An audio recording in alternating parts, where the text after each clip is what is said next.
I'll hand it over to you, Scott, and I'll keep letting people in. So if you want to introduce yourself. Okay, Derek. My name's Scott Cooksey.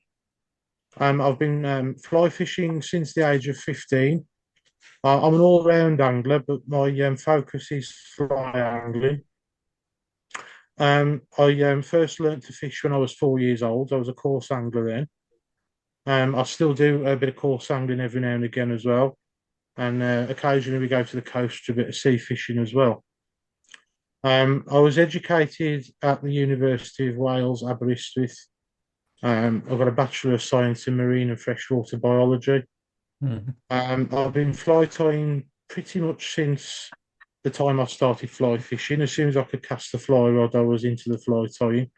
So I've been fly tying for about 25 years. I'm now 41. And I thoroughly enjoy it. I live in a village called Cranston in Perish on the border, quite close to the border with England. And I'm about 500 yards away from a river called the River Vunry, which is a tributary of the River Severn. And it has quite a lot of wild brown trout and a very good population of grayling. And one of the first fish I ever ate, a wild fish, was a grayling. Um, I didn't. It was the first time I'd actually caught, cooked, and eaten a fish, and it was out of that river. I've only ever fished the River Vunry on with the fly. I've never fished any other river, and I'm just going to move straight into a pattern that I use on that particular river that has proven quite effective for me. I do actually run a YouTube channel as well. It's titled Scott Cooksey, my name, and then modern and traditional fly tying in the title of the channel. I will post the link in the WhatsApp group at some point, either after the meeting or if I get a minute during the meeting as well. So I'm going to switch cameras to the voice, and I'll tie the Diawl Coch, which means red devil in English. Diawl Coch is Welsh for red devil, and it's basically a hybrid of a soldier palmer and a red tag, pretty much. It is basically a palmered red tag, except the red tag has got a peacock hull body. This is going to have a claret dubbing for the body as well.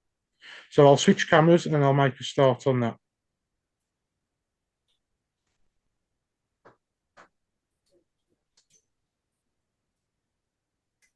So in the vice, I've got a size 12 cameras on B405.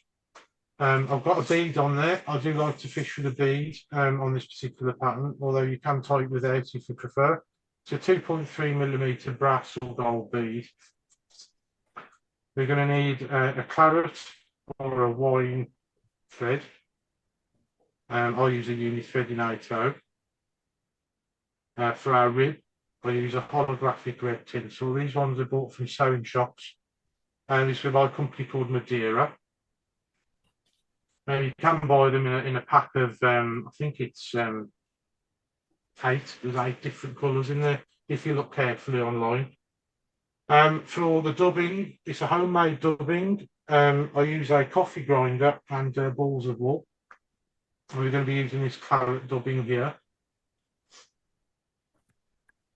And then for the hackle, which will be palmered, we're going to be using, I think it's a red game. I ordered several at the same time and they all looked exactly the same, but they were supposed to be different. It's the cock hackle, that colour. That's the best I can describe it as, really. So I'm basically going to come in and bed the hook. And I knew I would forget something. We're supposed to have some red floss in the tail, which I'll go and fetch now. Just bear with me a moment.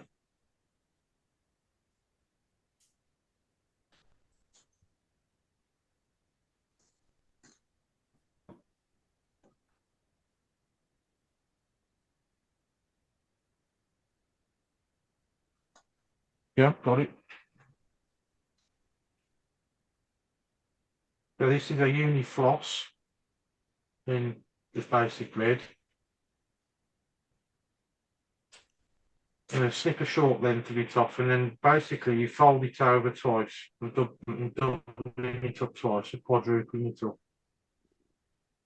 You can, if you prefer, use a length of wool, just like in the red tag. So do a nice pinch turn, get it down nice and tight, and then lock it in. And then trim off to create your tail. And then trim the length of the body. And then grab yourself a bit of red tinsel. You can use whatever red tinsel you like. You can even use red wire if you prefer.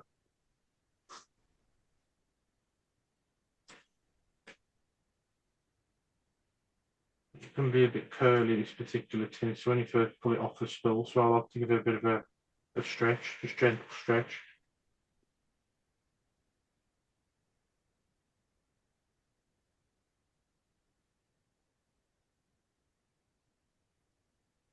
And then move that out of the way. Again, trim that the length of your body. Give it a quick tidy up. And then you can take the thread back down in open turns just to avoid excess bulk. And then I'm a bit weird. You guys have probably noticed already, there's no wax being used at all. I don't use wax in my fly tying, but obviously if you feel you've got more control over what you're doing with wax, then you're absolutely free to use it. I'm going to create a nice thin rope with my homemade dubbing.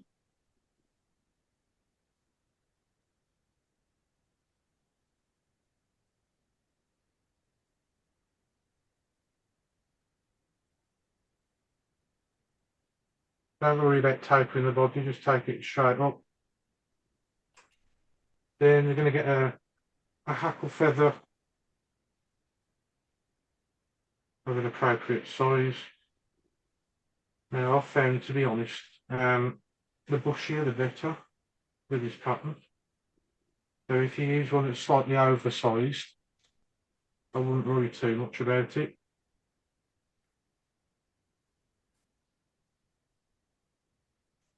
Strip off the fluff.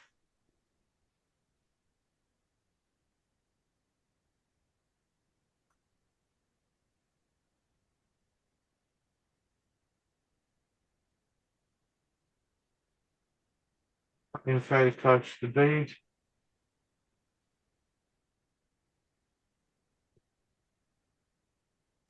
Trim away your excess. And then I really like these hackle pliers. These are by Ston Foam, and they're the Midge hackle plier. I'm going to put 2 turns at the collar or the head, and then we're going to palm her.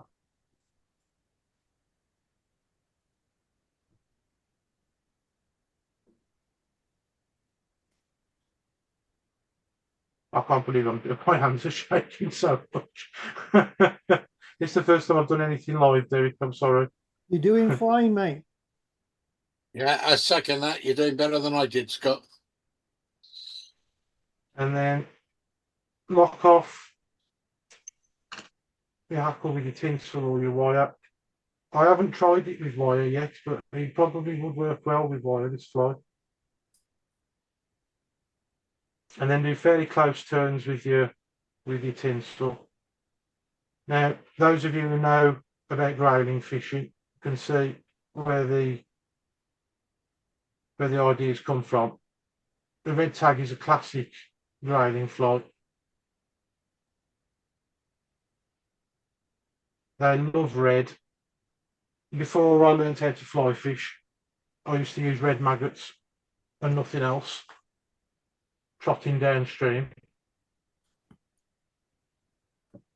I used to use pinkies. Yeah, pinkies would work as well. Orange, pink, red, they absolutely love any of those colours. The trim away our rib. And that was lucky, that hackle feather did break in the end. It's just broken in my fingertips.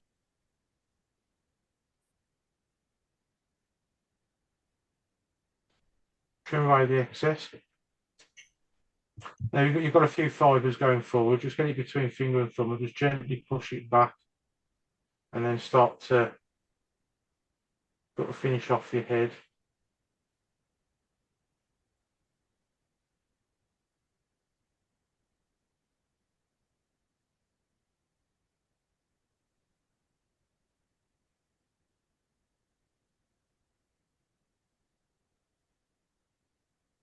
So you sort of sweep them back like that. And then come in with your whip finish tool. It's only recently I've actually learned how to whip finish, believe it or not, gentlemen. It's when I was taught to fly tight, we half hitched everything. So that's the story for you anyway. And then trim away your excess thread. And you can give that a flick just to pull out your tail. Now I prefer to use floss for the tail because it's less bulky. I'm not a fan of bulky flies at all. And then all you need to do is put a dab of varnish on there. Now you can tie this in whatever size you want. This is a size 12 with a 2.3. If you're fishing a particularly fast section of the river, I would actually recommend a size 10 with a 2.8mm bead or even a tungsten bead. And that fly there is what I call the Diawl Coch. And it's responsible for my personal best, wild brown trout of 3.1 pounds. And it was a very long 20-minute fight, that was. And I have got a photo of it up there. I'll see if I can get that on the so that you can see.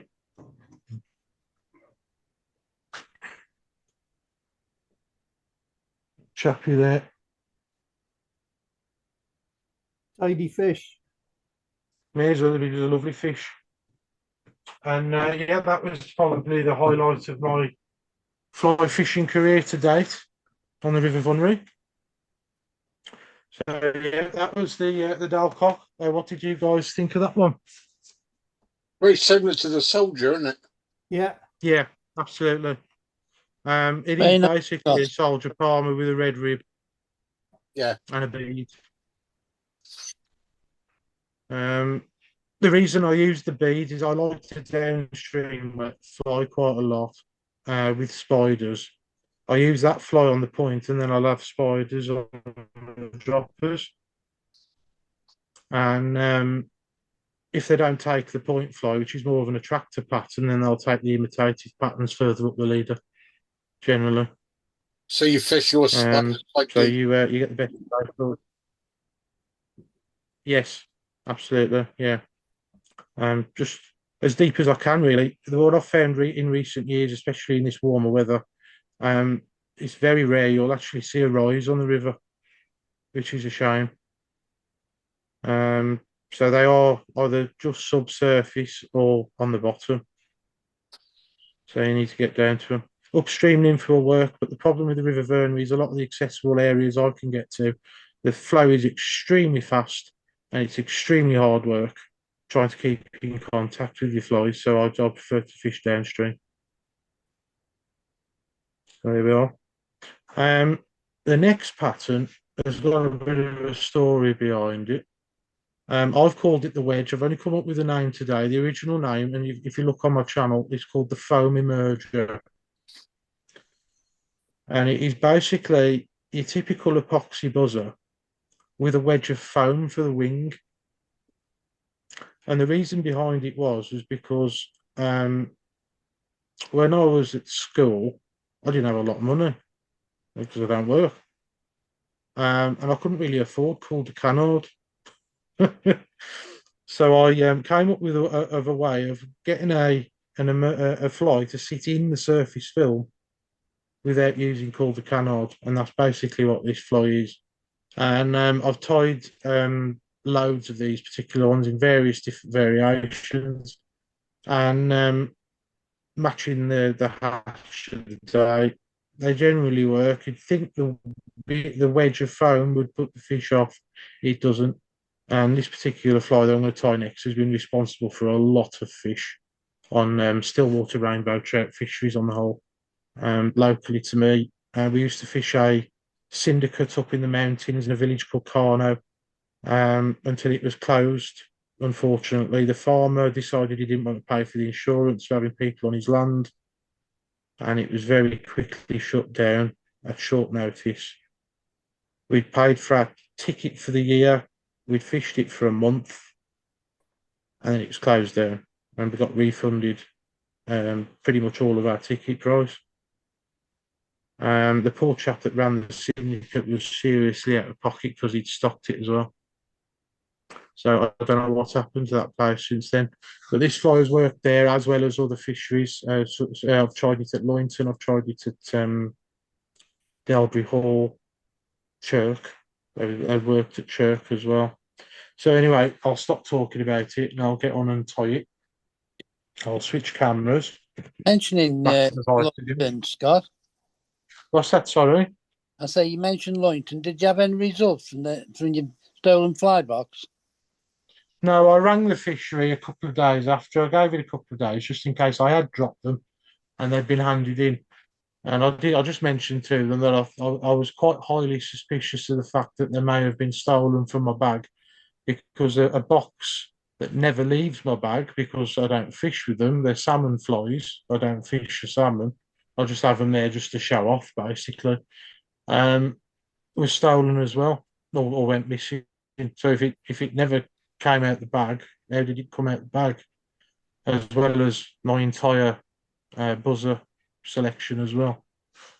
So yeah, 2 boxes went missing. I think I've actually lost one of my knives as well. There's a first aid kit went as well, which had got a compass in there.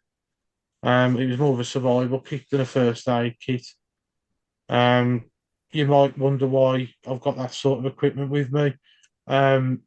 My good friend Ken had an accident on the River Vunry a few years back, and ever since then I've carried a first aid kit of some description because he really hurt himself. I had to get the Llanfochlin ambulance crew out to him, and they had to come across 3 fields to him, and it was an absolute nightmare. He thought he'd paralysed himself. So yeah, so I've carried a kit since then. Yeah. Don't feel odd, Scott, by carrying a kit. I've always had a kit with me. Yeah. It's it was one of those days where I usually did have a kit, but it was in my other bag. It just so happened to be the day when I needed it, I hadn't got it, so I make sure I've got a kit in every bag now. And that kit went missing out of that bag that day at Lynton. So We were all disgusted when we heard about that, and I put a face to a post you put up. I was one of the ones who volunteered to tie some buzzers up for you to replace it all, but you've done it now, haven't you? I really appreciated the offer as well. I really did. It was lovely of you to offer. Thank you. I'll switch back to me. Yeah, absolutely. Really appreciated that. It was a lovely offering. Well, just me, and loads of others did as well. But you know, you don't like to think of other anglers doing that, do you? No, it was unbelievable. I mean, this person apparently, according to him, had travelled all the way from Somerset to fish Lynton, which is in Staffordshire, just about. It's not too far from the Shropshire border, and I found it hard to believe somebody drive 3.5 hours to fish there in the middle of the summer when it's not that great fishing anyway. You'd normally stick local, wouldn't you? Knowing that it might be hard. Did you ever find out a name of him? No. I could have got his registration plate, which was what I was trying to do when I rang the fishery, because the cameras overlook the trout fishery car park. What type of car was it? Um, Was that on the Devon-Somerset border? oh, sorry, what was that again? I live on the Devon-Somerset border. Yeah. What type of Um, car was it? Can you remember? I'll be honest with you, I never actually saw his car because the car park's got a long way All right. from the lake, and he wasn't there long enough. So he turned up about, I think it was about 12 o'clock or 11 o'clock. I think he might, no, it wasn't, it was later than that. It was 1 o'clock he turned up. And he only fished till 2:30. And then he went again. Now, I don't know whether you guys would do that. Would you drive 3.5 hours to fish a lake, fish it for 90 minutes, and then drive 3.5 hours again back home? No. Might fish for 90 minutes and fall asleep for 7, but not to drive straight out again. Yeah, exactly. Yeah. But it made me suspicious anyway. You know what I mean? Without what happening. So yeah, it was really really strange. I've Well, never had that. thankfully, it's an isolated type of thing Yeah. which does occur, but it's not regular. Most anglers are like brothers, aren't we? Yeah. Yeah, well, exactly. Yeah, we look after one another normally. Yeah. But this chap, I mean, I can give you a description of him, but on his car, he was he wore an airflow cap. I remember that much, which was like a tan colour, and the airflow was in tan, but it was bordered in black. He was grey haired. I'd say he was probably in his mid-50s. He wore a burgundy t-shirt, and I think it was jeans he was wearing. No waistcoat, which was unusual. Some people don't fish with waistcoats. I get it, but I thought it was unusual he didn't have his waistcoat with him. I didn't see his tackle anywhere apart from his rod. I didn't see a bag or anything. I don't know. We don't want It was something like that, do we? No, no, no. Anyway, certainly not. sorry, I didn't mean to take you off your line, but No, I'm it's glad to okay. hear it, Scott. It just got. I mean, the only warning I give to people who are on the chat is keep your gear close these days because even when you're fishing, they're out there. But I've never. It was like a gut punch. It was horrible because I know how long those flies took me to tie. I wasn't bothered about the monetary value. It was the time and effort that went into them that hurt me the most. Yeah, So, I mean, the thing is, if he wanted probably a few of the flies, you would have probably given him some. exactly. Yeah. If he wanted a buzzer or three, I could have given him. I could have given him some. You've only got to ask. Yeah. But no, never mind. Anyway, sorry to disturb you, but I didn't realise it was you. Just didn't put the two together. No, it's okay. Thank you, Pete. I do appreciate the offer as well. That was lovely of you. I'll start this foam emerger or wedge for the wedge fly. Even my mate Ken doesn't know I've called it the wedge yet. So I'm going to do another video on YouTube of it at some point because when I did the first video, I'd only got 10 subscribers. I don't think anybody's seen it. So I'll have to do it again. So I'll switch cameras now and we'll get started with that one. So for this pattern, you can tie it on pretty much any size buzzer hook that you've got. I'm going to do it on the size 12 just so that you guys can see it a bit better. Scott, it's focusing on your logo. You might need to touch the voice when you put the hook in. It should be all right now. I'll put the hook in there for you. Yeah, that's going. Yeah, that's better, isn't it? It's just slipped out again.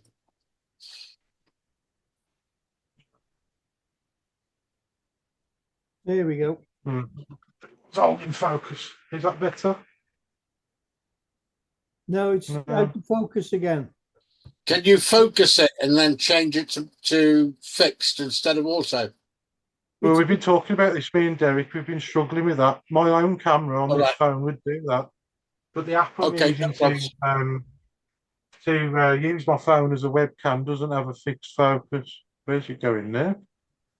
It's going on your button. I haven't pressed anything. Hang on.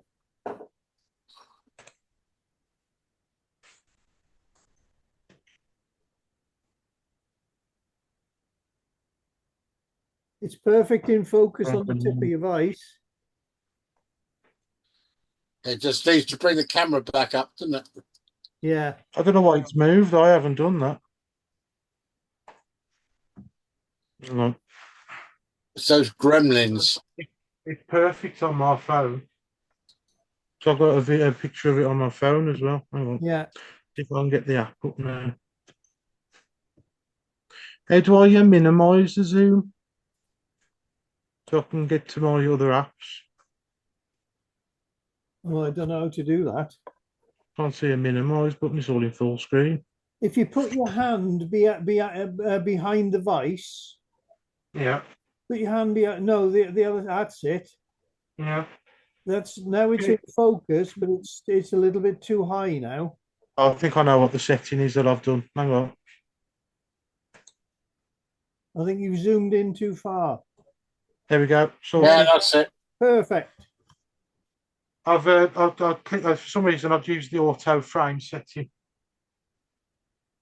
Right, okay. Yeah, that's perfect, Scott. I'm going to use a uni thread in black 80, and then I'm using a Madeira holographic tinsel in silver this time. And that's all there is to the body. I'm going to tie the body first, and then I'll come back to you on the other ingredients. So to reduce bulk on the buzzers, it's gone out of focus again. I can see it from here. It's got back in with your scissors. I knew I'd have this problem.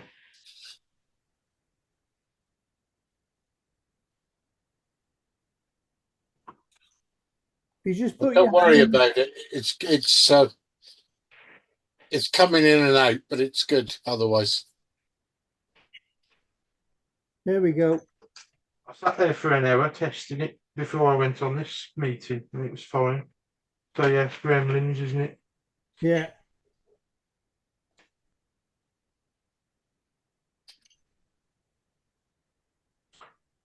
But I don't bed the hook fully. I like to keep my buzzer patterns quite slim.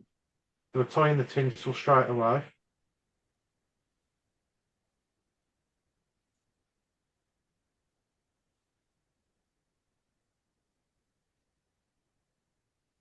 And then just take the thread round the bend.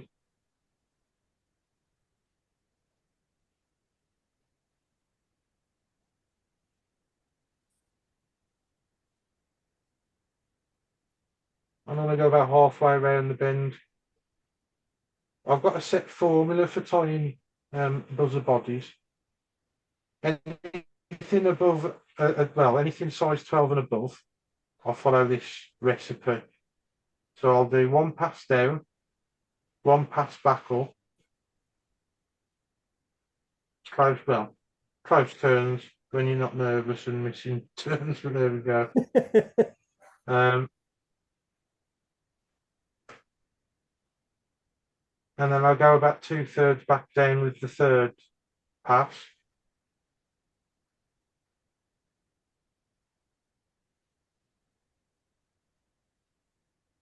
That way you get a nice shape. Stop about there. That's it, yeah. And then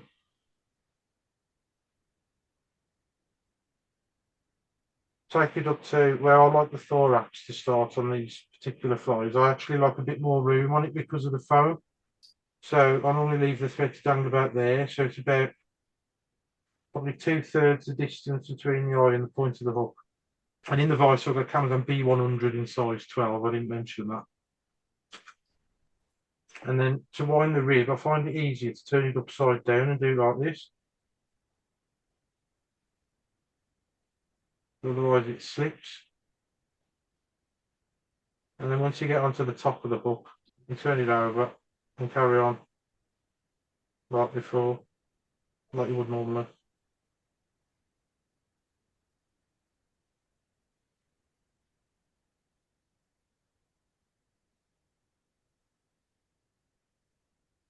And then tie off your tinsel. And that's all there is to the body, really. What you need to do, though, is you can either apply varnish or UV resin to the body at this point. You have to do it at this point, and you have to make sure that you leave it to dry. before moving on to the next step. This is where we get our blue Peter moment. There's one I did earlier. So you just finish it off there. That's your body.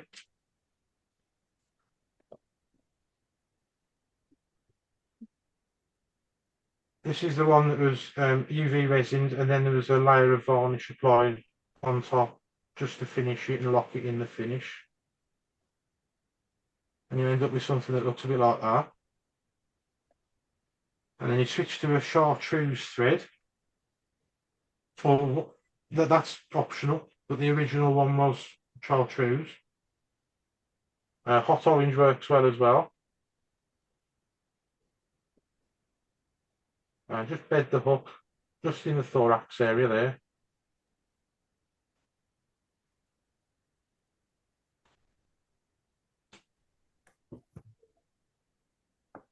I take the thread up to about there, that's your thorax length, and then you want to get yourself a wedge of foam, hence the name of the fly. So it's 2 mil thick black foam. I found the colour really doesn't matter. You can use whatever colour you like. I've tied it even with white foam and they'll still take it. And I'll use a set of curved scissors. You should be able to see that all right. And you just use the curved scissors to get your shape that you want. You want it to be about 5 mil wide at the base, coming to a point. That's it.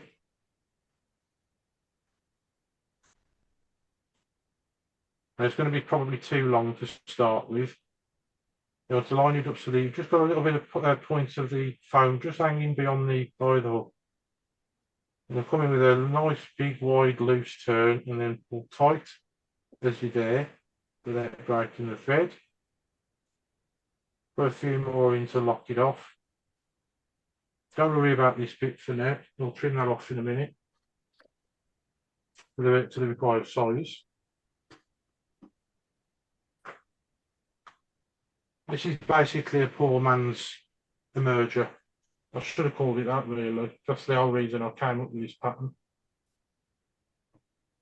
And then we get some chartreuse homemade dubbing.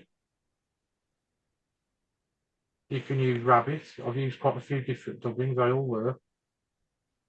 Hair, whatever you've got really. Ice stub that's got a bit of flash in it will be pretty good as well, because it'll look like it's the air bubbles when it's emerging.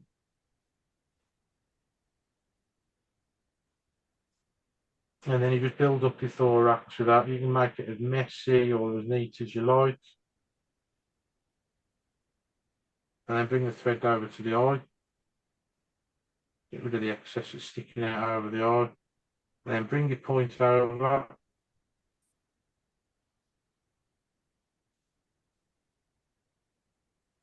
Tie that in. Just a few turns. Then come in with your scissors and trim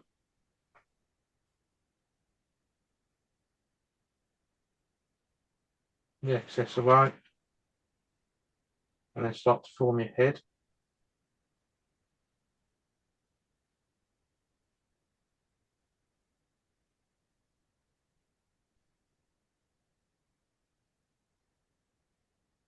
And this is where you finish it off with your whip finish tool.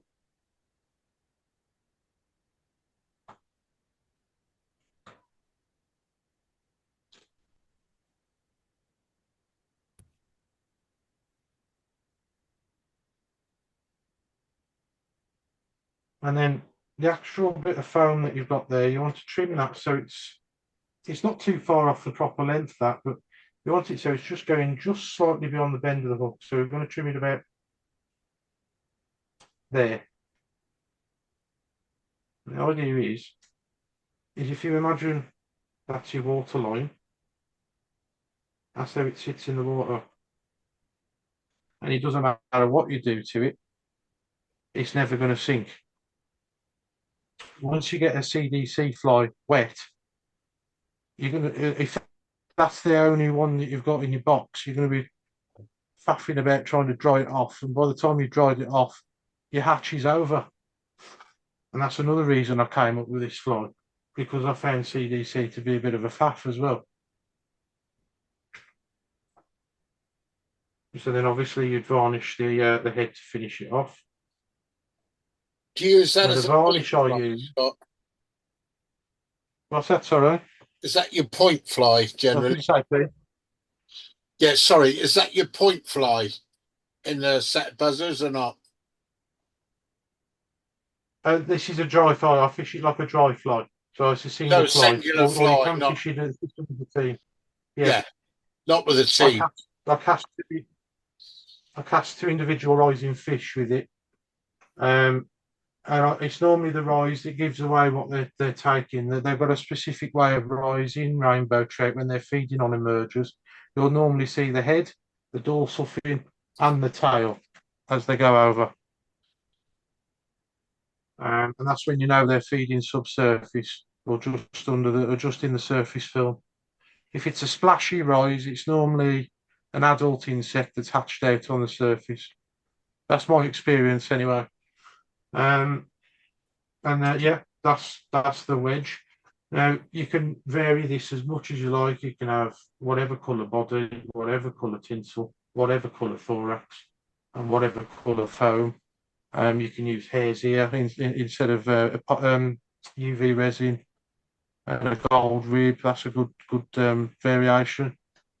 I catch a lot of fish on this fly, a lot of fish.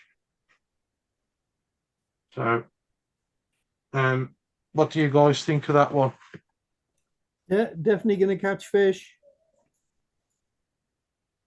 I tie them as low as in size as a 14.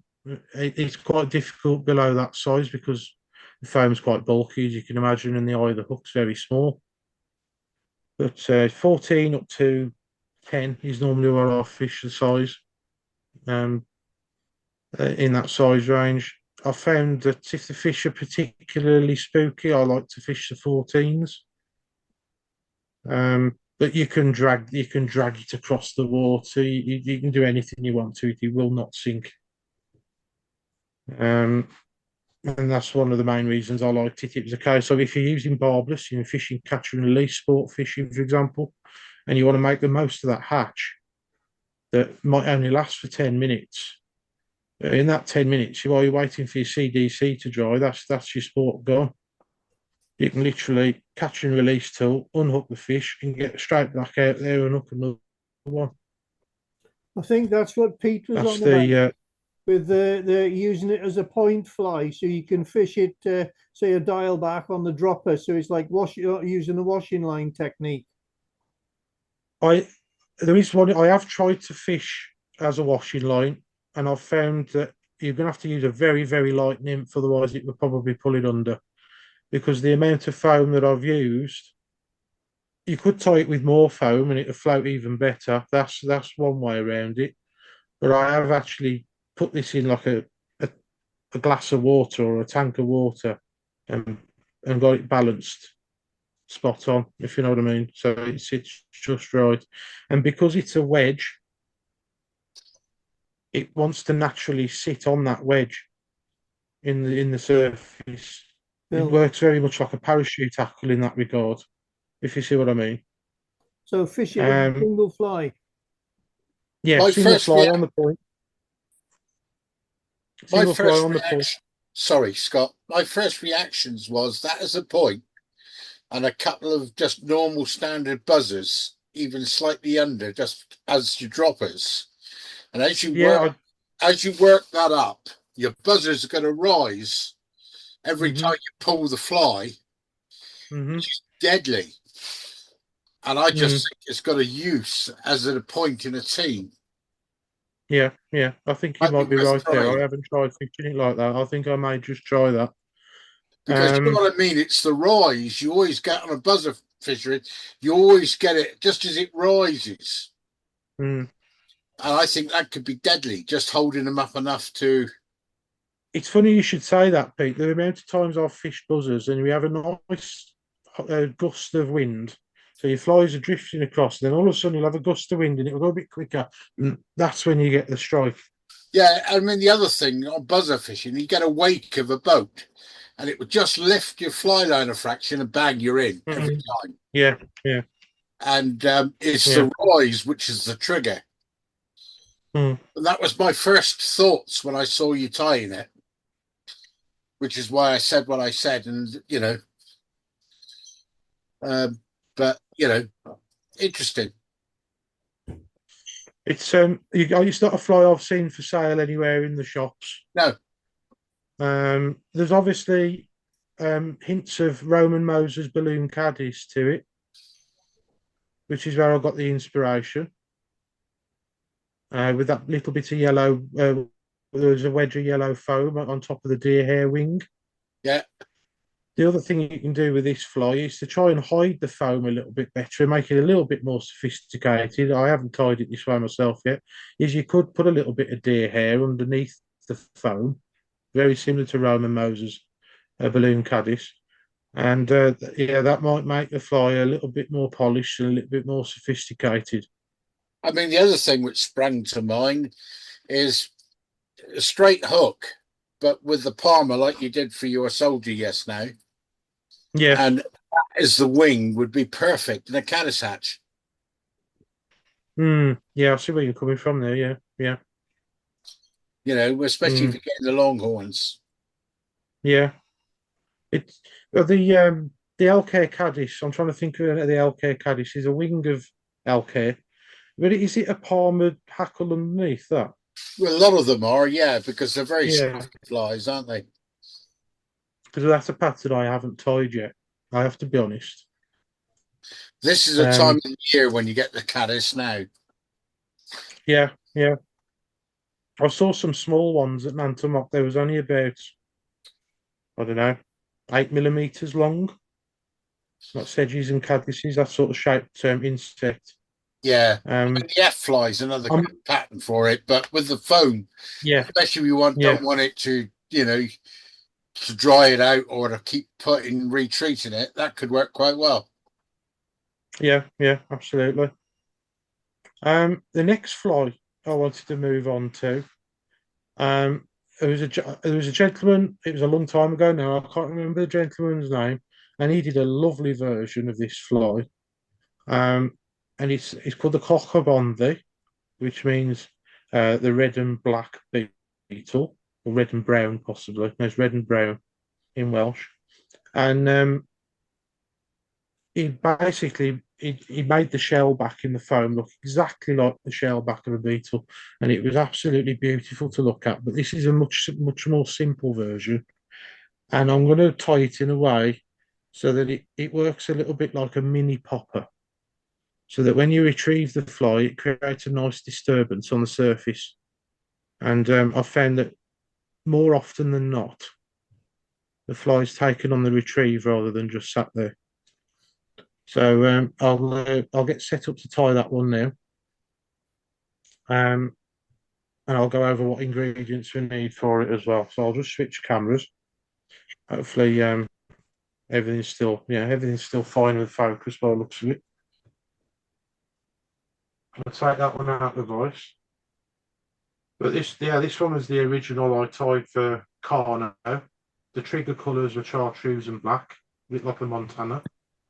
And anything that was chartreuse and black, whether it was on the surface or as a lure, was working brilliantly at that particular fishery. So, yeah. Sorry, Scott, I've got to go. I'm in somebody else's house watching, so I've got to go. Catch you again. Done very well up to now. Brilliant. Thank you, Derek. Yeah, I'll keep going. Cheers.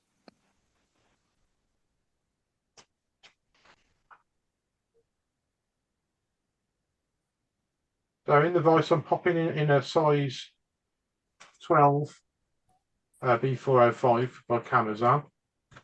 For the thread, I'm using the rusty brown uni thread in 8/0. For the rib, I'm going to be using this copper fine tinsel. It's like a metallic thread. It's by a company called Gutermann. That's the company there. Now there's a shop just down the road. I think there's a gentleman on the conference from Paris. He might know of a company called Charlie's Agriculture and Turf. And in their garden centre in Welshpool, they've got like a bit of a crafty section at the back, and they've got all these tinsels, and I use these quite a lot of my flies. They're very, very good indeed. That's the rib I'm going to be using. And for the main body, I'm going to be using some peacock eyes off Amazon. You can get 50 pieces for something like £5. And it's a very, very cheap way of getting a lot of peacock oil very quickly. And that's probably one of the best tips I can give you guys. And there we go. And for the back or the shell, we're going to be using this brown foam. You can get this foam anywhere. This is a craft foam from this is actually from Charlie's as well, but you can get it from RP Crafts. And it's the same deal. You cut it into like a wedge shape like that. And you use that as the shell back. And for the hackle or the legs, really, this is a Indian cockeye in like a ginger, or it's a rusty brown, basically. I got this from Glasgow Angling Centre, if I recall. So keep an eye out for this particular colour because it's quite good for the Coch-y-bonddu. So I'll get started. I'm going to bed the hook.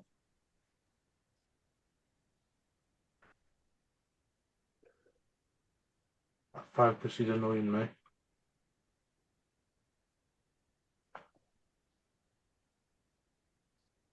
Well, you've all seen bedding hooks before anyway, I'm sure.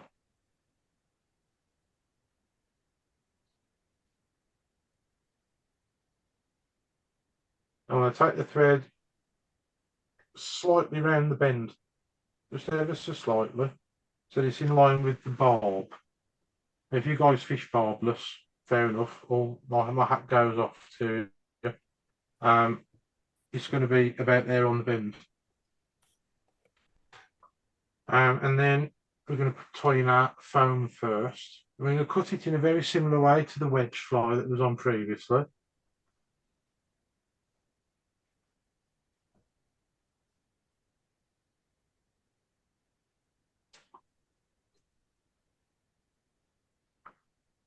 And I like to cut it about the same width as well, maybe slightly wider. There we are. That's what we're going for there. That sort of shape. We're going to tie it in a fairly long way up the point, which creates a nice thick rear end to it. And then just lock that in. Nice tight turns. Now, if you're worried about the bulk, you can trim this bit away. I've just tidied it up a little bit. Then get your, you can use copper wire. The original used the fine copper wire by Vineyard, if that helps.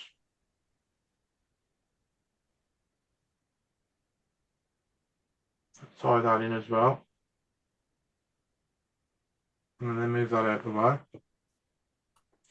And I normally I'll try and find some fairly thick peacock oil because there's quite a lot of variation between strands or feathers.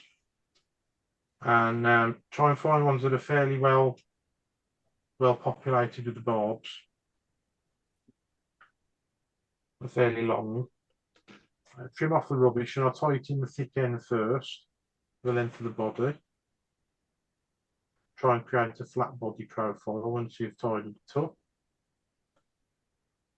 And then tidy up. Oh, we've lost the camera. Oh yeah, my camera has completely froze actually. Okay, let me work on that one.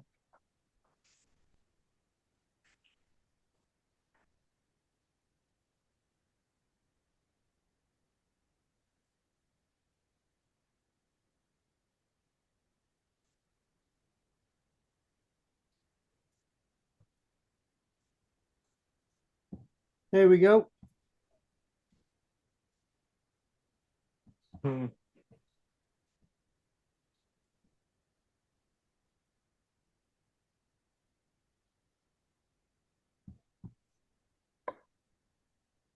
a little cat wagging his tail there.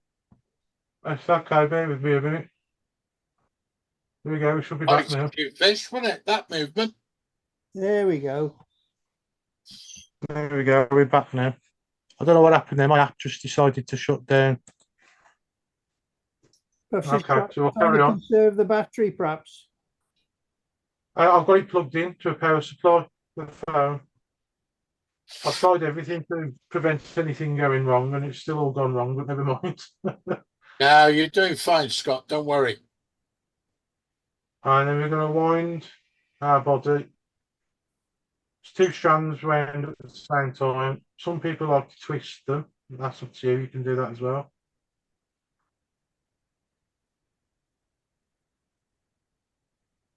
I like to stop there to give myself plenty of room for my hackle. You want to go about 2 head lengths from the eye.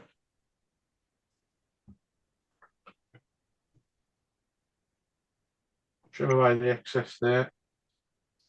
I think the problem with the focus is normally when when there's nothing in on the voice, basically. So then we're going to wind the tinsel the wrong way, the opposite way to your peacock pearl.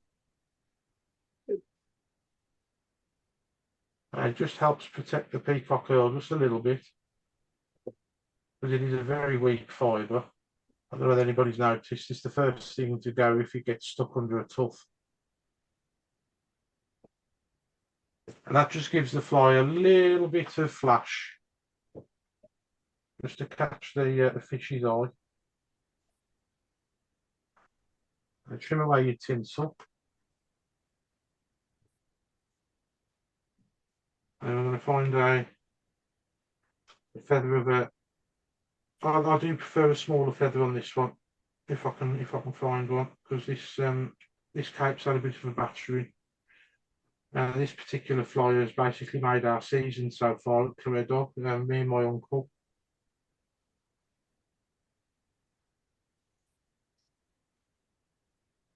We were fishing them as early as May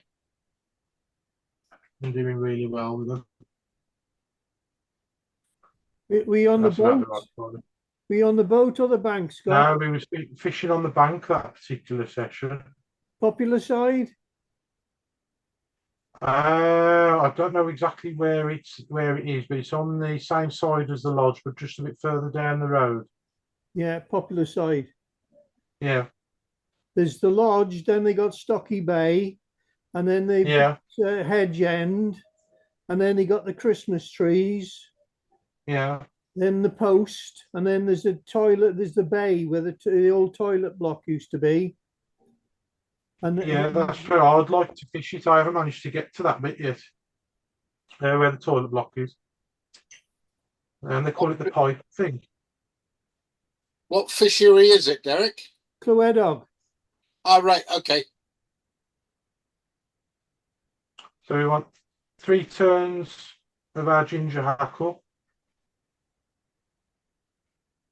I'll stop playing. Hang on. For some reason, it wants to slip.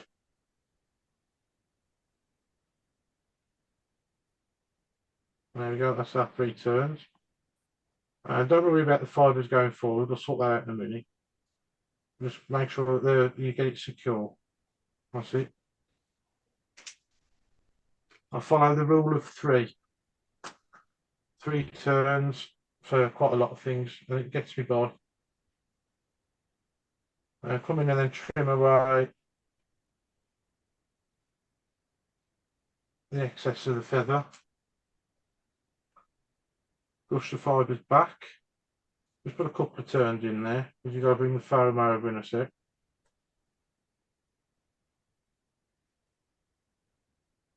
Bring the foam over. It will play eventually, just be patient with it. Nice, wide, loose turn. Pinch the foam between finger and thumb to get the right shape, and then pull tight on the thread. And then lock it off. And lift the head up. Come over to the eye. And that's where I like to whip finish it there, not on the actual foam.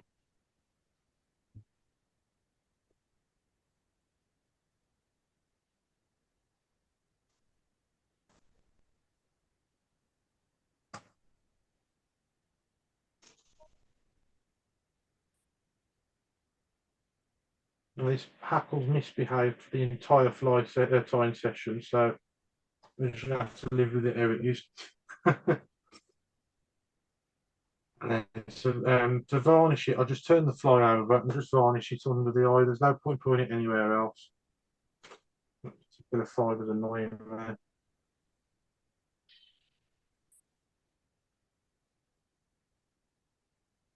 There we go, that looks a lot better now.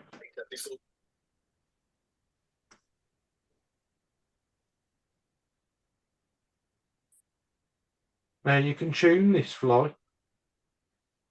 The way I've got it now is for maximum disturbance, but you can trim it. So if you think you're causing too much disturbance and it's putting the fish off, you just trim this head back using your scissors.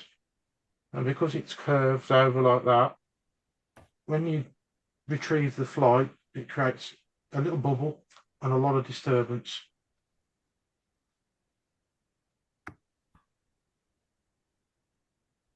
There we go. I would trim that myself normally. That looks a bit big to me. So I'll probably just bring the scissors in and take a couple of mil off.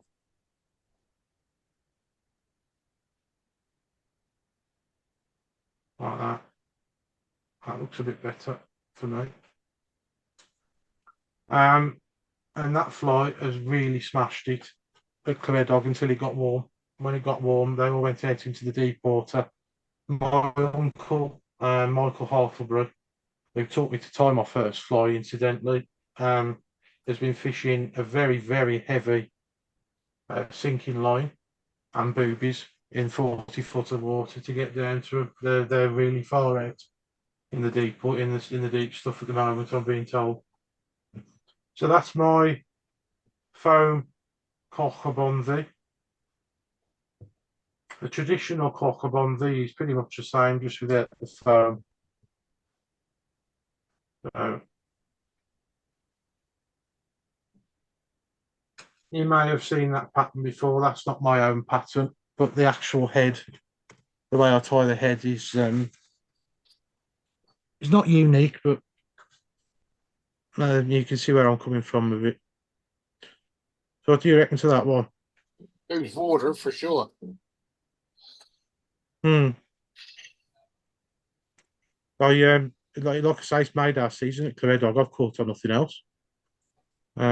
Me, my uncle, and my friend Ken were fishing. I was on the far right. My uncle was in the middle. Ken was on the left. We had anglers all the way to the right of us. We had anglers all the way to the left. There was only me, Ken, and my uncle that were catching fish during most of the day, not the whole day. And then a chap turned up to my right, and then he showed us how to do it. But up until that point, we were doing quite well, which is typical, I suppose. It's nice to have a reality check. Yeah, I don't know. He was using something on. It looked big and it looked white, and he was fishing it under an indicator. He wasn't casting it out very far. He was a left-handed angler as well, and I don't know what it was he was doing, but he didn't look very sophisticated. But it was working, and so long as it works. We had our ass kicked once. I was on Kennock. It was 30 anglers fishing, and none of the 30 caught anything all day. And this bloke turned up, quite nonchalantly got in the boat, went out, and he was bang, bang, bang, bang, bang, fish after fish after fish. And none of us still caught. And I said to him at the end, I said, what were you using? And he was fishing a gold-headed daddy deep into the reeds. And he kicked our ass. Yeah. It's whatever. It's what they want on the day, isn't it? Yeah. Oh, but it's embarrassing when you're not catching it, nor is anyone else, and someone comes along and cleans up, you know. There's a saying I've come up with recently. A lot of fly anglers, they talk about matching the hatch. Now, there is such thing, in my opinion, as bettering the hatch. So say you're fishing for a population of fish and they're all feeding on black buzzers, and there's millions of them in there. Black buzzers, billions, right? And then you go and cast another one in there. the odds of them taking yours is astronomical. So what do you do about that? Go Well, up the rainbow high. trout and the brown trout is a fairly opportunistic feeder. So if you offer them something completely different that looks a little bit more calorific, as in a big beetle like that one, you might find you might do a bit better. Yeah, I mean, Because you won't. I'm a great believer. What you said earlier about you go to a river and nothing's rising. Mm, I had it a couple of times this year, and I was using a very common mayfly pattern, the French partridge mayflies. And I mhm. was watching the mayflies coming down the river like sailboats. Nothing Yeah. rising.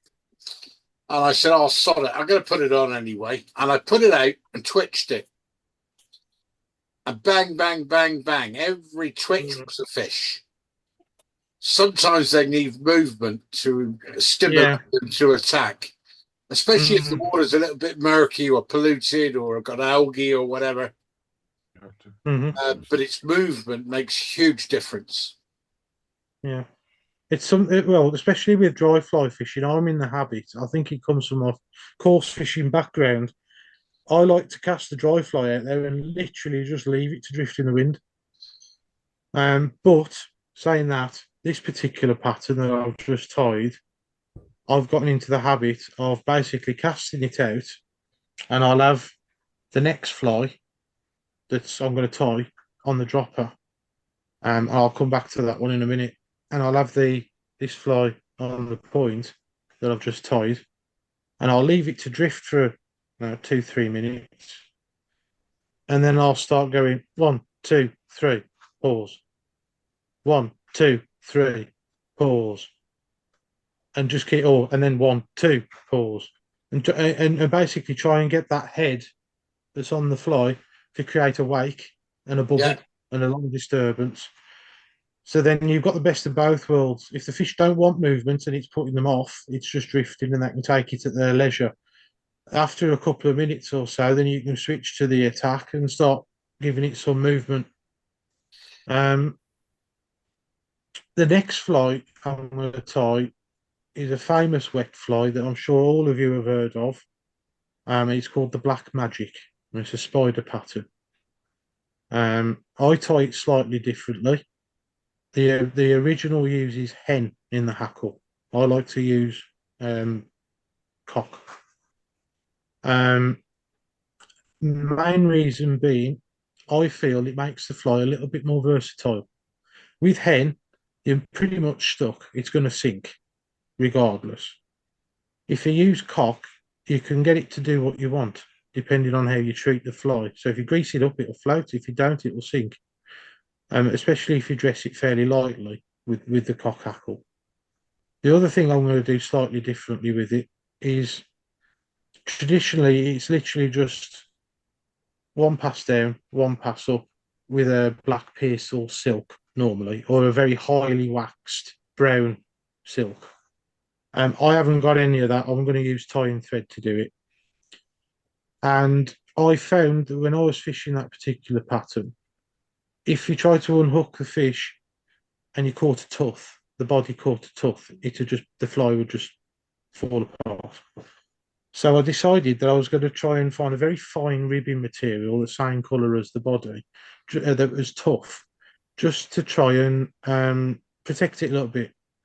And when I tied the fly, I looked at it and thought, that actually looks better than the original. It does look really nice. I'm hoping that you guys will agree when I tie it next. And basically, what I ribbed the fly with was, if you go into Poundland and look at their sewing and stuff, they've got invisible threads in clear, smoky grey, and black. And it is basically monofilament, and it's really fine. And I use the black one for the rib, and it creates a lovely looking segmented body. So I'll get set up for tying that one next and see what you guys think afterwards. I think that's the best thing to do. And this fly has made our season at Nant-y-Moch last year. Not so much this year. It's weird. It hasn't fished so well this year, this particular pattern, but last year we did really well. So for this pattern, I like to fish it on a size 14 or even smaller because it's a midge imitation. So we're going to put a size 14 in the vise. Camazan B405. I'm just going to try and zoom in just a little bit with the camera because it's zoomed there. There we go.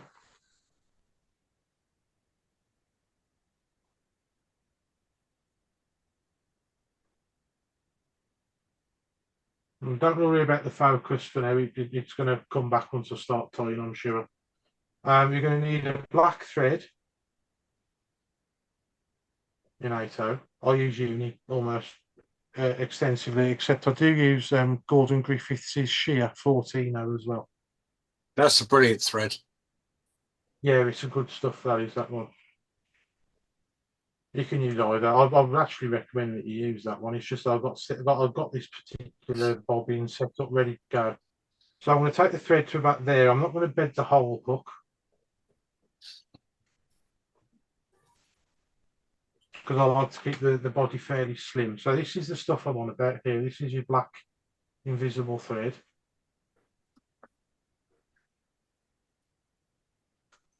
You could use, if you've got it, a very fine black wire, but the black wire I'd got was too thick and too heavy. And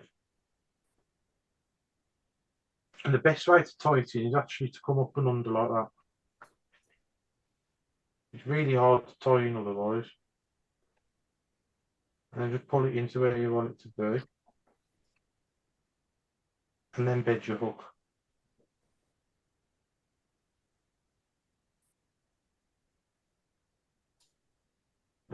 Spiders traditionally are tied with a very short body. They normally have a lot of hooks showing.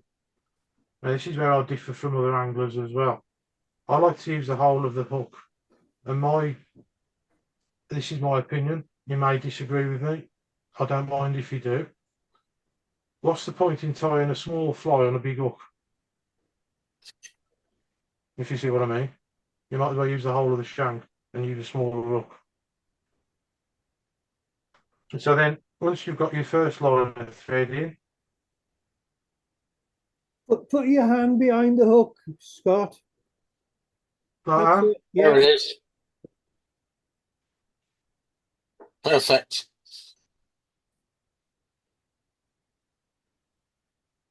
now I'm going to stop. Actually, I'm going to go back a little bit because I've got to put peacock hurley.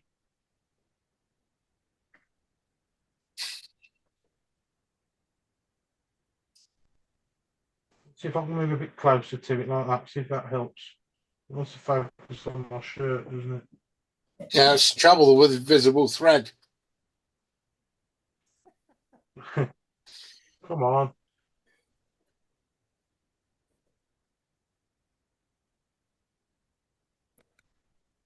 It's focusing on your shirt, Scott. Yeah, it's like Yeah. a good button.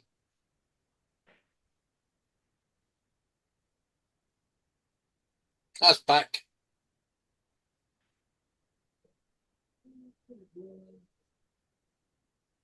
Not having it, is it? I've got the settings exactly the same as what I had when I was testing it last night. Yeah, it's I've got to get on with frustrating, it. isn't it? But don't It is, worry, yeah. it's coming over well. I can, I mean, I've got the video on YouTube. I'll have to link it on there and you'll be able to see it a lot better then.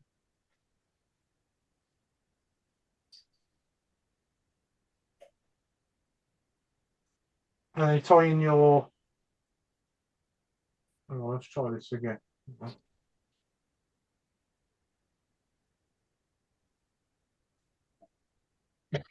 Oh.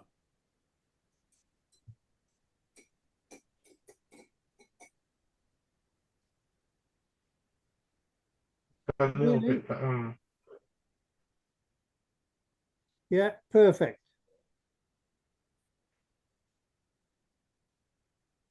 You see the segment? I just want to see if you can see the segmentation. Hang on, I'll get this brown foam here with a backplate. Yeah, you can see it. Yeah, I mean, it's all over the place. The focus is now. I wonder if it's focusing on my bobby. I think the brightness of your button is making it focus on it. Yeah. I don't want you to take the shirt off. No. Okay, hang on. Let's try that. That's possible. Well, maybe. That's a bit better. You can see the segmentation there. It's a button, isn't it? Perfect. I can't tie with my hand there. That's the problem. No, Hey, don't worry, Scott. Don't worry and panic about it. We can see. if you want a cheap ribbon material, next time you go and buy some oranges or plums or whatever, you know the little plastic bags that they come in, the nets, the little nets. Yeah. They come in orange, black, green, yellow. It's a perfect ribbon material.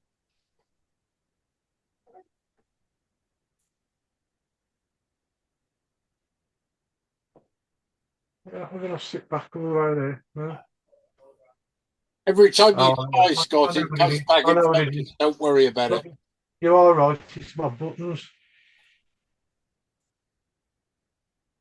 I've moved over just slightly so the buttons are out of the shot.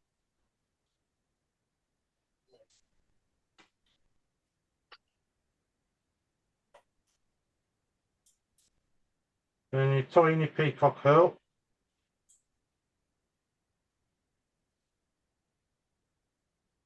And that's your thorax. You only need a couple of turns of it.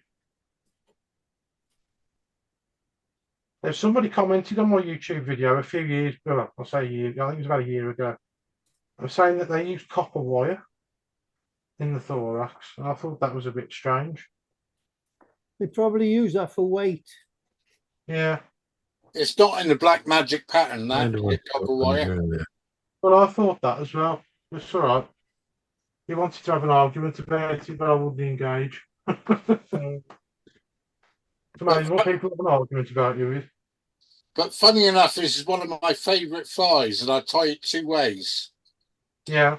With black silk, the peacock, hen, or a cock, depending on the speed of water I'm fishing. There we are. Yeah, that's pretty much what I've been doing. Is when I've been changing to a stiffer fibre for. So the faster the water, I go to a cock, and the slower the water, I go to a hen. Yeah. Right, I've got myself a nice feather here. So this is I'm still quite a poor fly angler, and I can only afford these Indian cock capes. But if you've got better quality capes, then use those. I think sometimes the Indians, don't worry about it, Scott, because the Indians give a better shape to the old patterns. Yeah, yeah.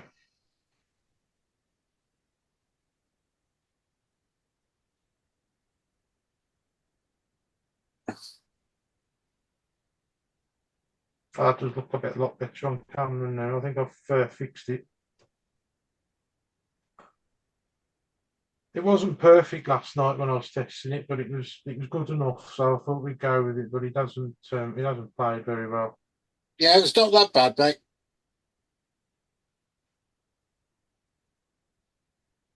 So the golden rule for this pattern for me is 3 turns. If you want it more heavily dressed, then you can.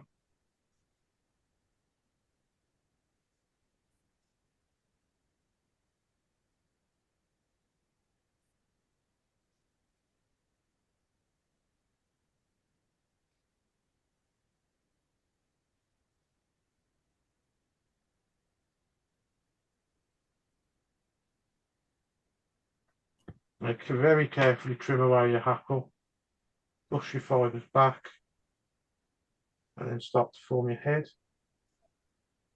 I think this is a very underrated pattern. Oh God, yeah. Catches a lot of fish, though. It really Yeah, does. it does. It really is a cracking pattern. I wouldn't go out without one. if you're having one of those days where they're taking something small and unidentifiable, this is one to try. I tie these down to a size 20. Yeah, I'm not as I'm not. I've done 18. I haven't done a 20 yet, Pete. I've got to be honest with you. I'm not as good as you when it comes to tying them small. But Yeah, it's just practice. that's pretty much. I think the boat is still live. Let's just pull out a little bit. There we go. Cracking pattern. Absolutely brilliant, aren't they? But that one on my channel is called the Improved Black Magic, if that's possible at all, because it is a good pattern as is. Mainly because of the ribbon material, just to help protect it a little bit without increasing the weight too much.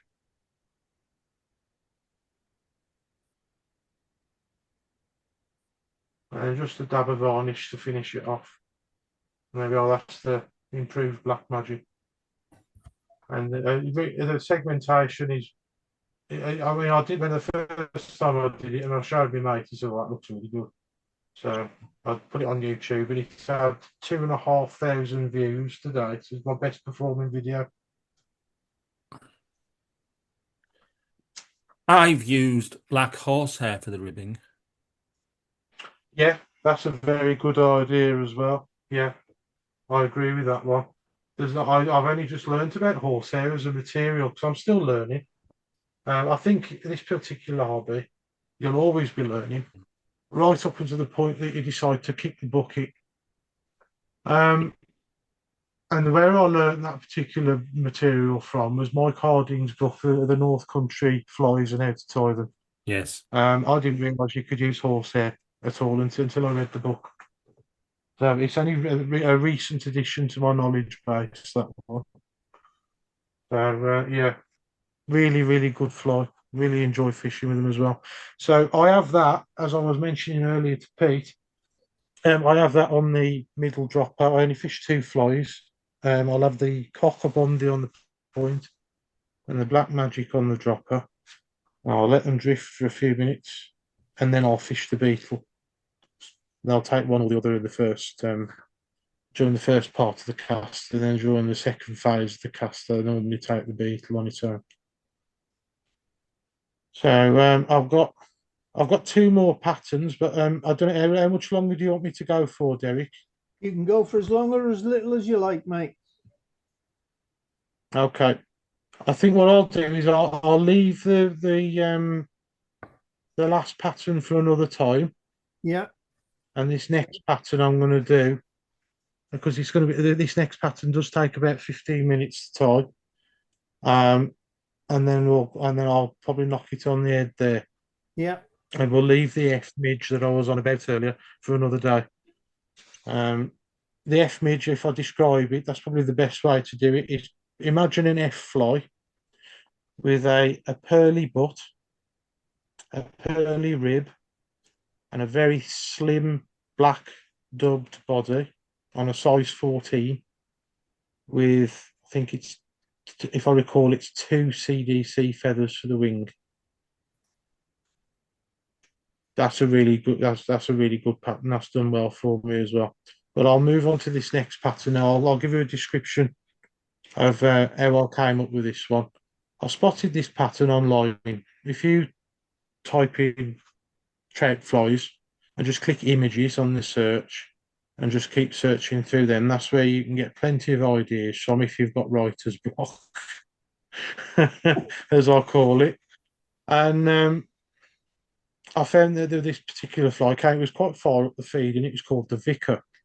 And it is basically a black buzzer tied with flexi floss. I do it slightly different. I'll show you in a bit, but it's tied. It's like a flexi floss segmented body with a silver collar just behind the thorax, and that's all there is to it. It's normally tied on a straight shanked hook as well, from what I can gather. But I decided to tie it with, rather than flexi floss, tie an underbody of black thread, a rib of a fairly, not massively thick black wire, but it's the Vineyard black wire that's 0.2 millimeters in diameter. wind the rib with that, and put your silver collar in, and then dress it with the UV resin, but not so much that you bury the wire. Try and accentuate the segmentation, so don't overdo it with the UV resin. And then I got thinking, I thought, well, this fly looks a bit dark, and is there a way of adding some colour to it? And then I thought, well, hang on a minute, what do bishops wear? The bishops wear black and burgundy or claret. They normally have like a sash that's burgundy in colour, and they'll have a cap that's burgundy in colour. So I thought, well, I'll tie a vicar, but I'll use the claret wire that I've got, and I'll use this claret nail polish, this UV set. I use the UV torch to set this to paint the thorax on rather than tie a thorax on. So I'll get set up to tie that one. I think I've managed to overcome our focus problem, so hopefully it won't be too bad. So have you got the Holy Trinity, the vicar, the bishop, and the cardinal?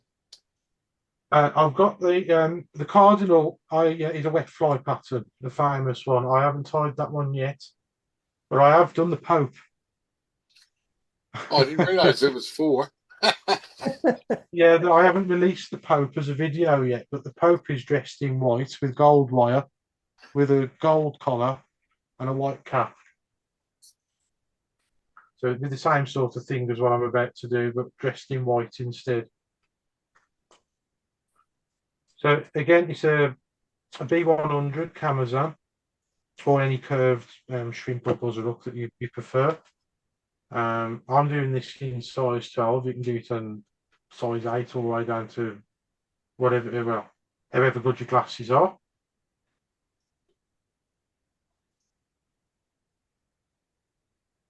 What vice are you using, Scott?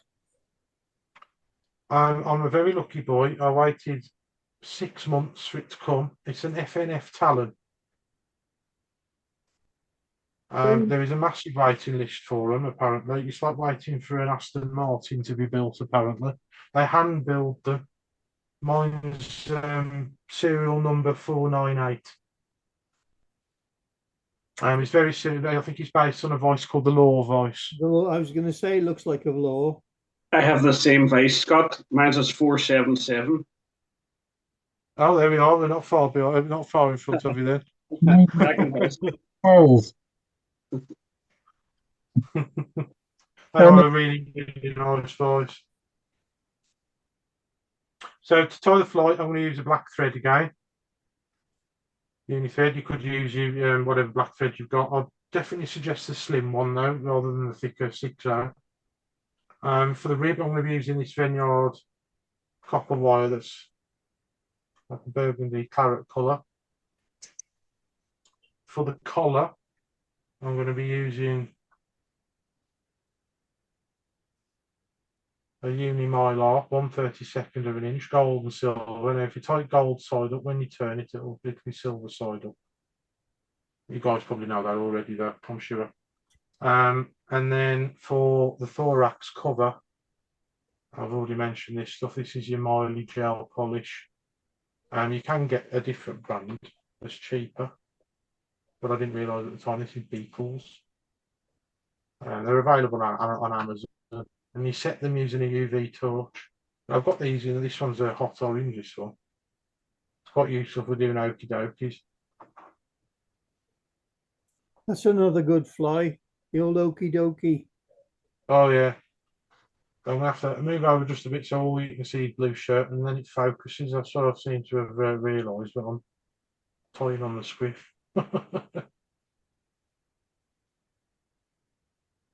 Again, what I'll do is I'll tie enough thread to call it your thorax.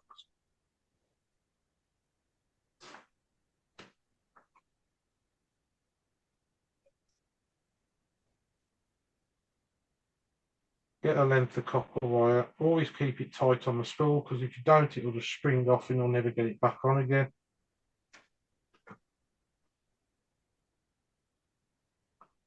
And I ring the wire in on the side of the hook closest to me.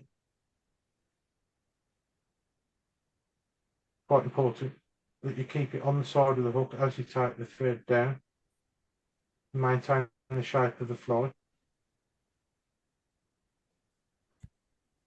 You want to get yourself some mini hair bands. You know the hair bands that the kids used to keep their hair in a ponytail.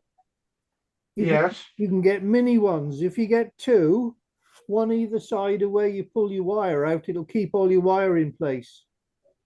Ah, see what you mean now. I got them.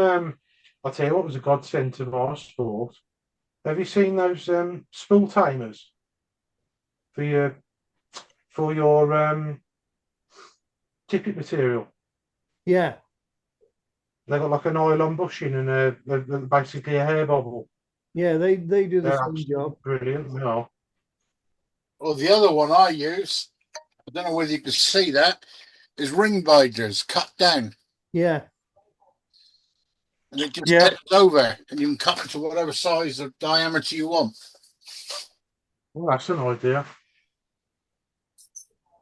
Anyway, we take the thread round the bend. You'll end up going to jumble cells and picking up just for the ring binder and chucking the rest of the bit. I've bought some weird things in my time that I'm sure people have looked at me in the shops and gone, what is he buying that for? One of which is, you know, the false eyelashes that the girls use. Yeah. I bought those. I've been experimenting with those. I haven't managed to do a pattern yet, but I'm working on it. I'll come back to you on that one. So you can imagine a bloke looking like me buying false eyelashes and must think, what's he doing? I get funny looks when I am in boots looking at all the different nail varnishes. Yeah. Well, I work in boots, don't I? So I could get away with it, but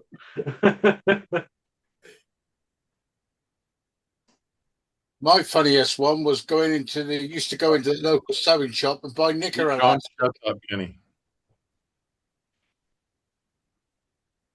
Is Dave still with us? What was that, Dave?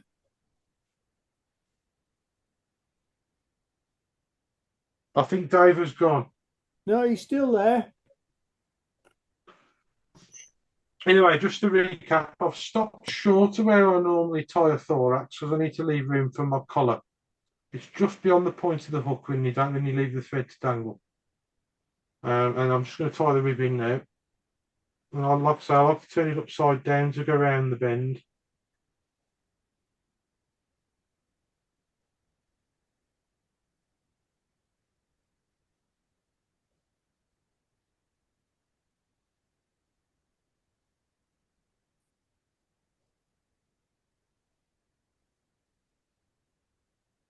Then tie your wire in. And hold your thread tight. And give it a wiggle. Good old metal fatigue. And then you want to take your thread down to where you tied your wire in to start with, and then stop. And there's a reason why I went a little bit further with the wire is because I needed to keep the body fairly flat there to tie this tinsel body. Otherwise it goes a bit lumpy.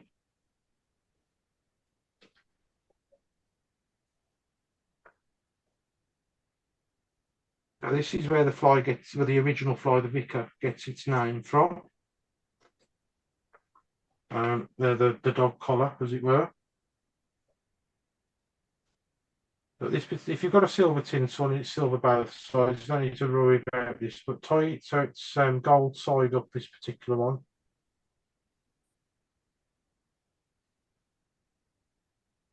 And then when you go to turn it, it'll be silver side up. And you want no more than that really for your collar.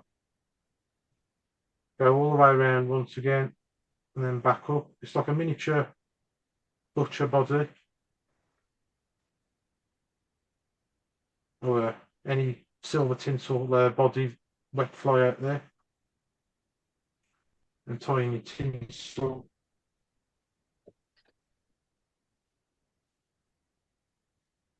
And trim away. Then you're gonna, if you're really good, you can use floss here, but I find it a little bit too bulky, so I just basically build up my thorax using thread.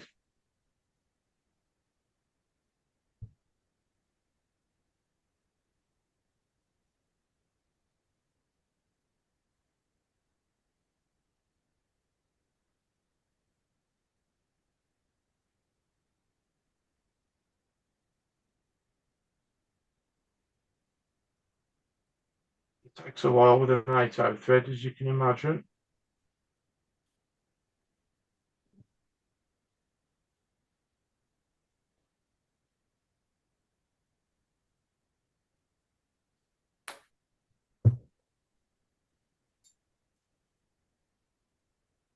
And then once you've got the head size that you want, I actually like to finish it there rather than at the eye,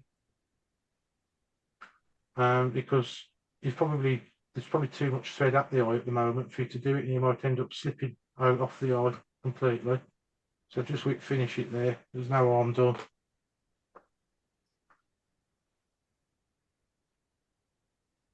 And trim away as close as you can, because you don't want the thread hanging out there for when you put your treatment on. So I use. It used to be a Vineyard low viscosity UV resin. It's very, very important with this particular pattern that you use a low viscosity resin. I've got very little left in the tube, so I'm just giving it a good shake to get it started. Now, what I like to do is I actually like to do the thorax first and get that the right shape.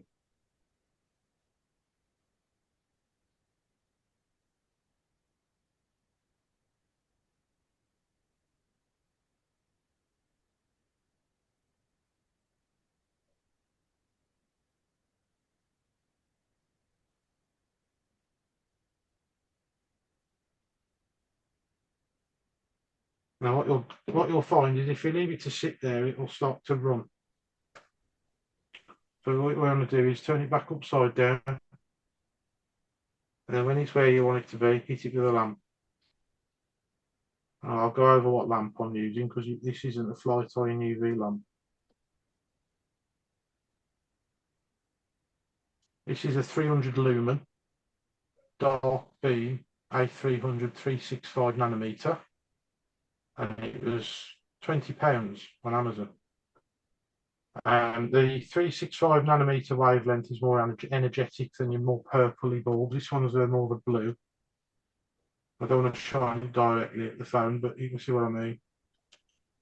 And that wavelength is more energetic and will set any resin, even the cheap nasty ones that you get with some starter kits. It's also rechargeable with an 18650 battery, which lasts forever. Absolutely brilliant torch. I wouldn't use anything else. The Bug Bond one, the Bug Bond kit is £69.99 when I last looked, and the torch is terrible in comparison. So then I'll add resin to the body. Now the key to doing this is to not overdress it. You want just enough, coat it when it decides to float. As you can imagine, because I had my buzzers stolen, I've used quite a lot of this up.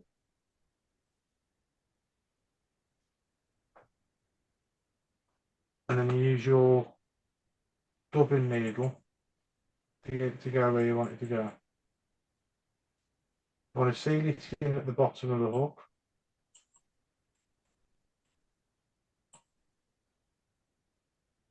And I'm going to have to add a little bit on the side.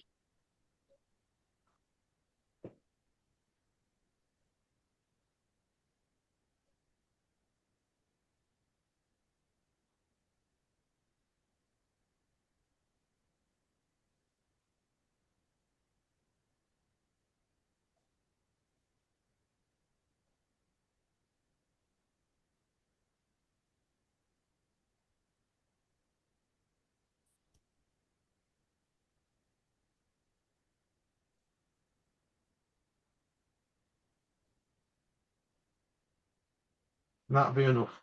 You don't With most buzzer patterns, you want a nice smooth finish, shiny, smooth, flawless. With this one, you want it to be a little bit lumpy and a little bit ugly. See if I can get it to focus a bit better. There we are.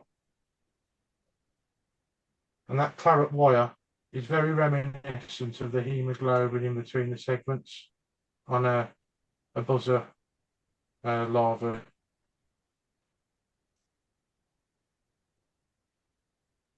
And it'll fish like that. You can leave it like that if you like. The other thing I would do is I like to put a little thorax cover, which isn't very imitative, to be honest with you. I don't know of any red thorax covers apart from with the bloodworm. You just have a little bit of that claret. If you guys go and Google bishop in images and then look at my fly, you'll see where I got the name from.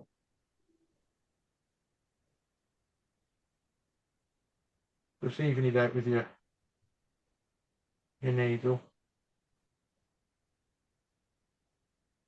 I use the needle a bit like a paintbrush. A very quick and easy way of doing a thorax cover as well. I've got it in all different colours. I've got black as well. So when I do black buzzers, I use it.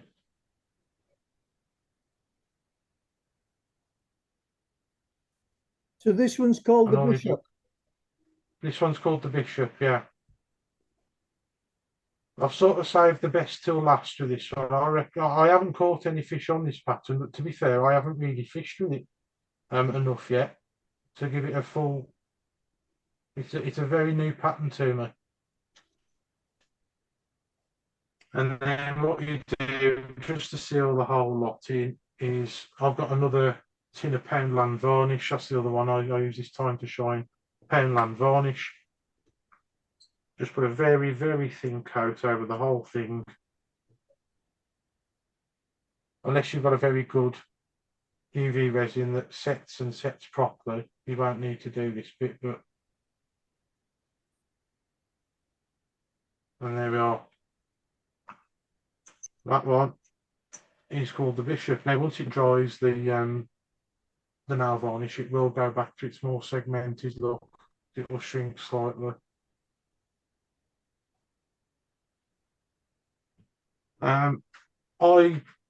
My intuition tells me that will catch fish. It's got all the trigger points on it. Yeah.